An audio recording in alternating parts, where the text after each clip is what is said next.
Good morning students. आज class 11th English core का एक poem the voice of the rain के ऊपर में डिस्कस करेंगे। वाल्ट वाइटमैन ने इस पोएम को कंपोज किया है और इसमें इम्पोर्टेंस ऑफ द रेन के बारे में डिस्कस किया हुआ है, importance of the rain for the earth के लिए।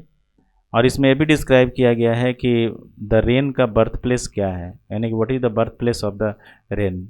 तो birth place of the rain has been describe किया गया है अर्थ को, यानी कि अर्थ उसका बर्थ प्लेस है।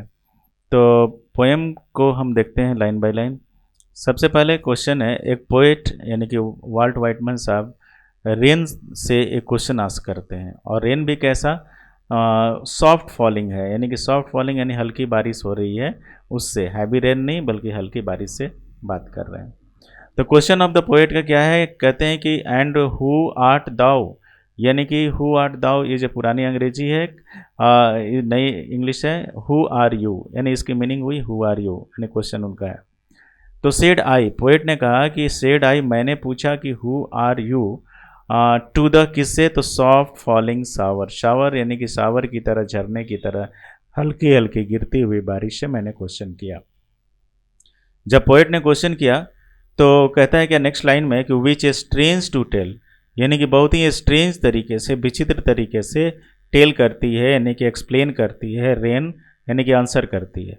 And the answer of the poem क्या है, रेन क्या है, देखिए, गिव मी एन आंसर, यानी कि उसने आंसर मेरे को दिया, पोएट कहता है क्या, और उस आंसर को एज हियर ट्रांसलेटेड, यानी कि मैं आपको यहाँ ट्रांसलेट करके दिखा रहा हूँ। फिर से देखिएगा, क्वेश्चन ऑफ द पोएट है कि हु आर यू, यानी कि सॉफ्ट फॉलिंग शावर से पूछा, तो स्ट्रेंज तरीके से उसने आंसर किया, जो कि ट्रांसलेट किया गया है बाय द पोएट के द्वारा। अब आंसर ऑफ द रेन क्या है, रेन कहती है कि आई एम पोएम ऑफ द अर्थ, यानी कि आंसर है आई am poem of the earth. Question है कि हु आर यू, तो आंसर है कि आई एम पोएम ऑफ द अर्थ, यानी कि मैं धरती की कविता हूँ। कौन कहा, तो said the voice of the rain, यानी कि वर्षा की आवाज़ ने, यानी वर्षा ने यह बात कही कि मैं धरती की कविता हूँ। अब क्वेश्चन है कि आप धरती की कविता कैसे हो, तो वही पोएम में रेन ने एक्सप्लेन करते हुए अपने इस बर्थ प्लेस के बारे में कहा है।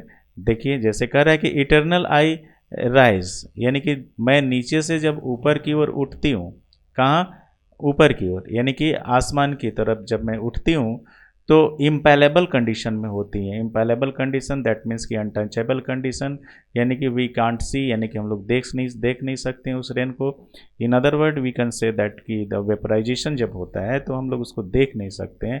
तो रेन वेपर के फॉर्म में जाती है अपवर्ड्स की तरफ, आउट ऑफ द लैंड, यानी कि ज़मीन से, एंड द बॉटमलेस सी से जाती है, यानी कि समुद्र से और लैंड से वेपराइजेशन होता है, और ये जाती कहाँ है, अपवर्ड टू हेवन, यानी कि हेवन की ओर, आसमान की ओर, स्काई की ओर।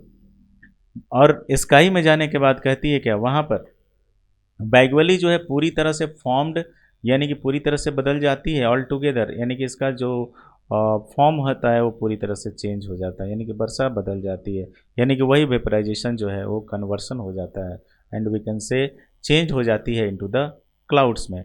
लेकिन एट द सेम, लेकिन मैं रहती वर्षा ही हूँ, मैं रहती वर्षा ही हूँ।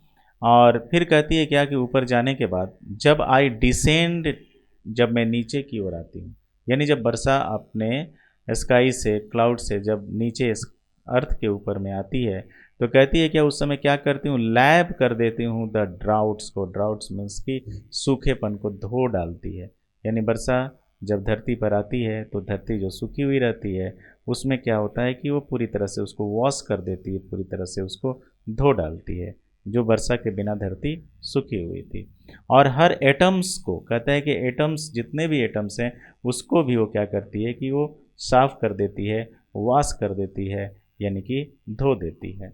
और dust layer of the globe, यानी कि डस्ट का लेयर जो पड़ा हुआ है कहाँ, ग्लोब के ऊपर में, यानी कि धरती के ऊपर में, उसको भी धो डालती है। यानी कि शॉर्ट में हम फिर से एक बार पोएम को कहें कि पोएट ने क्वेश्चन आस्क किया who are you to the rain से, और रेन कैसा सॉफ्ट फॉलिंग शावर, तो इन स्ट्रेंज वे में आंसर करती है रेन कि आई एम पोएम ऑफ द अर्थ, मैं धरती की कविता हूँ।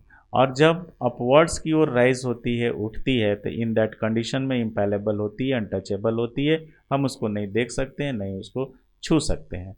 बॉटमलेस, सी से यानी कि धरती से। और ऊपर जाने के बाद पूरी तरह से चेंज हो जाती है, यानी कि in the form of the cloud में, और रहती बरसा ही है। और जब नीचे आती है तो वॉश कर देती है हर एटम्स को ऑफ द अर्थ के, यानी कि पूरे अर्थ को उन्होंने क्या कर दिया, धो दिया। इसके बाद देखिए कहती है कि एंड ऑल, नेक्स्ट लाइन में, and all that in them without me, और मेरे बिना कुछ लोग क्या थे, तो वेयर सीड्स ओनली, यानी कि वो सिर्फ और सिर्फ सीड्स थे, यानी कि बीज थे। अब यहाँ पर एक क्या क्वेश्चन है, क्वेश्चन है कि बारिश के पहले आपने देखा होगा कि पेड़ों से बीज जो है नीचे ज़मीन पर गिर जाते हैं और छुप जाते हैं, और उसमें कोई लाइफ नहीं आता है। तो ये सीड्स जो है केवल सीड्स थे, प्लांट नहीं थे, और लेटेंट छुपे हुए थे, अनबोर्न यानी कि अजन्मे थे, इनका बर्थ जो है नहीं हुआ था विदाउट रेन। लेकिन after coming of the rain जो होता है क्या, उसमें लाइफ आ जाता है, उसमें जान आ जाती है। और आपने देखा होगा कि बारिश के दिनों में बहुत सारे प्लांट्स चले आते हैं, छुपे हुए बीज से बाहर निकल आते हैं धरती से। फिर कह रहा है क्या कि अपने बर्थ प्लेस को यानी कि धरती को, पोएम ने कहा कि एंड फॉर एवर, हमेशा, चाहे बाई डे हो चाहे नाइट हो, यानी कि रात हो चाहे डे हो, क्या करती है, तो कहती है I give back life to my own origin. यहाँ पर एक ओरिजिन वर्ड किया गया है यूज, इसका मतलब होता है बर्थ प्लेस, यानी कि मैं अपने बर्थ प्लेस पर डे और नाइट दोनों समय में लाइफ देती हूँ, यानी कि जिंदगी देती है। और क्या करती है, एंड मेक प्योर कर देती है, बहुत ही खूबसूरत बना देती है, और ब्यूटीफाई इट कर देती है, और उसको खूबसूरत और प्योर यानी कि पवित्र बना देती है। यानी कि वर्षा अपने बर्थ प्लेस मीन्स अर्थ को प्योर कर देती है एंड ब्यूटीफाई कर देती है। बारिश के दिनों में आपने देखा होगा कि काफ़ी खूबसूरत पृथ्वी दिखती है, बिल्कुल सजी धजी पृथ्वी दिखती है। क्यों, ड्यू टू द रेन। यानी in other words we can say the rain जो है is a source of energy for the earth के लिए, source of life for the earth के लिए। और चलिए हम लोग देखते हैं कि रेन का कंपैरिजन पोएट वाइटमैन ने सॉन्ग से किया है। सॉन्ग से कैसे किया है उसका देखिएगा, ये ब्रैकेट में रखा हुआ है, देखिए ब्रैकेट 2 लाइन्स जो है ब्रैकेट्स में रखा हुआ है।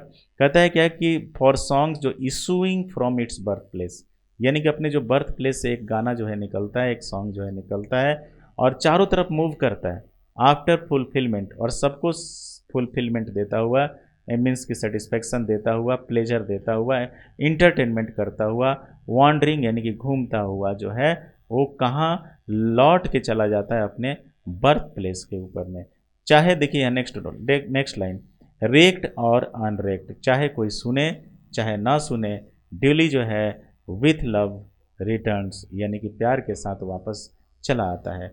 यानी कि सॉन्ग जो है खूबसूरत सा सॉन्ग अपने बर्थ प्लेस या सिंगर या किसी अदर सोर्स से बाहर निकलता है, और चारों तरफ वॉन्डरिंग करता हुआ आफ्टर गिविंग द फुलफिलमेंट और एंटरटेनमेंट अगेन जो है returns to the birth place, चाहे कोई रेक्ट सुने या कोई ना सुने। सिमिलरली द रेन जो है बर्थ प्लेस मीन्स अर्थ से निकलती है एंड चेंज हो जाती है इन द स्काई में, और अगेन जो है returns on its birth place पर आ जाती है, यानी कि बर्थ प्लेस से निकल करके अपने बर्थ प्लेस पर लौट आती है रेन के रूप में। और चाहे इस बात को कोई माने चाहे नहीं माने, सिमिलर जैसे कि सॉन्ग जो है रिटर्न हो जाता है अपने बर्थ प्लेस पर। तो ये था आपका छोटा सा poem voice of the rain, जो कि रेन का इम्पोर्टेंस फॉर द अर्थ के लिए और लाइफ के लिए कितना ज़रूरी है। अब इसके कुछ क्वेश्चन आंसर है, उस पर आप थोड़ा फोकस करेंगे। कह रहा है कि there are 2 voices in the poem. First question is there are 2 voices in the poem and who do they belong to, दोनों वॉइस किससे बिलोंग करते हैं, and which line indicate this, कौन कौन सा लाइन जो है वॉइस को इंडिकेट किया है। तो आंसर होगा कि there are 2 voices, first voice of the poet and second one is of the rain. First is who are you is of the poet and I am poem of the earth is the answer of the rain means voice of the rain. First question का आपका answer हुआ।